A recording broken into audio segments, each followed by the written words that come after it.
On Morrowind, the Imperial Province, by Aramanwe of Sunhold. After the conquest of Hammerfell, Imperial legions massed along the northeastern borders of Cyrodiil, and invasion fleets prepared in Skyrim. Initially, though the Imperial legions and navy were widely considered undefeatable, House Indoril and the Temple hierarchy proposed to resist to the death.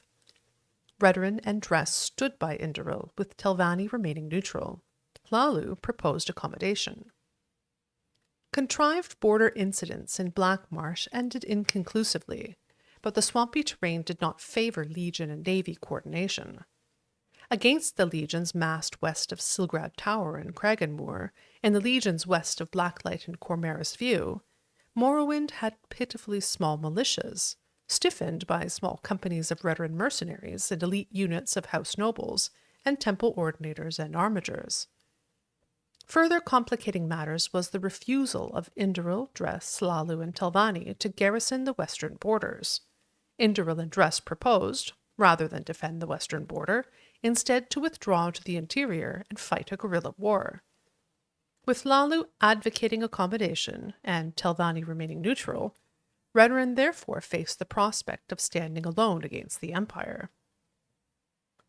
The situation changed radically when Vivec appeared in person in Vivec City to announce his negotiation of a treaty with Emperor Tiber Septim, reorganizing Morrowind as a province of the Empire, but guaranteeing all rights of faith and self-government. A shocked temple hierarchy, which apparently had not been consulted, greeted the announcement with awkward silence.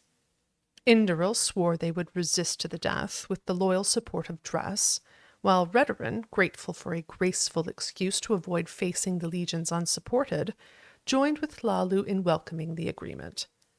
Telvanni, seeing which way the wind blew, joined with Hlalu and Redarin in supporting the treaty. Nothing is known of the circumstances of the personal meeting between Septim and Vivec, or where it took place, or the preliminaries which must have preceded the treaty. The public reason was to protect the identities of the agents involved.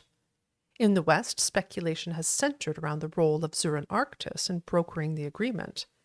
In the East, rumors suggest that Vivec offered Numidium to aid in the conquest of the Altmer and Somerset Isle in return for significant concessions to preserve self-rule, house traditions, and religious practices in Morrowind. The Lord High Counselor of the Grand Council, in Indoril, refused to accept the treaty and refused to step down. He was assassinated and replaced by a Hlalu. House Hlalu took the opportunity to settle some old scores with House Indoril, and a number of local councils changed hands in bloody coups. More blood was shed in these inter-house struggles than against the Imperial legions during Morrowind's transition from an independent nation to a province of the Empire. The generals of the legions had dreaded an invasion of Morrowind. The Dunmer were widely regarded as the most dreadful and fanatic foes, further inspired by their temple and clan traditions. The generals had not grasped the political weaknesses of Morrowind, which Emperor Tiber Septim recognized and exploited.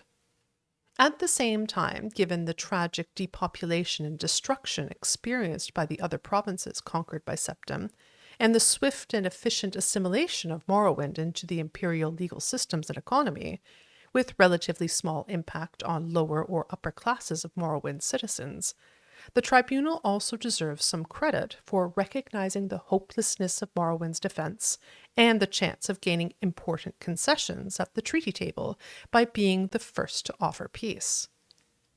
By contrast, many Indoril nobles chose to commit suicide rather than submit to the Empire, with the result that the house was significantly weakened during the period of transition, guaranteeing that they would lose much of their influence and power to House Hlalu, whose influence and power was waxing with its enthusiastic accommodation with the Empire. The temple hierarchy more skillfully managed their loss of face, remaining aloof from political struggles and earning the goodwill of the people by concentrating on their economic, educational, and spiritual welfare.